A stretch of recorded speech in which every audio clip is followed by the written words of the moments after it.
As you're on that, then I'd like to ask you this. Assume you could distinguish California. Suppose we accept your argument, or accept Justice Scalia's version of your argument, and that distinguishes California. Now let's look at California. What precisely is the way in which allowing gay couples to marry would interfere with the vision of marriage as procreation of children that allowing sterile couples of different sexes to marry would not? I mean, there are lots of people who get married who can't have children. And so take a state that does allow adoption and say, what's the justification for saying no gay marriage? Certainly not the one you said, is it?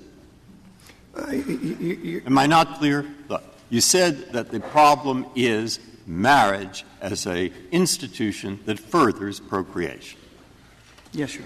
And the reason there was adoption. But that doesn't apply to California. So imagine I wall off California and I'm looking just there where you say that doesn't apply. Now what happens to your argument about the institution of marriage as a tool towards procreation, given the fact that in California, too, couples that aren't gay but can't have children get married all the time?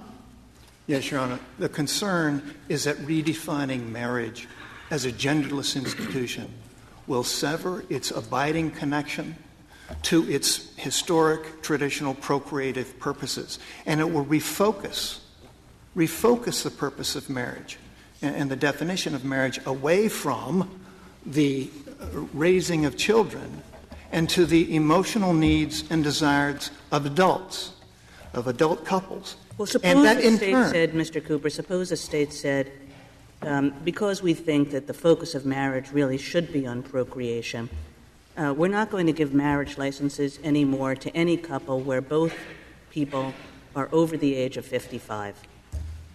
Would that be constitutional? No, Your Honor, it would not be constitutional. Because that's the same state interest, I would think. You know, if you're over the age of 55, you don't help us serve the government's interest in regulating procreation through marriage. So why is that different?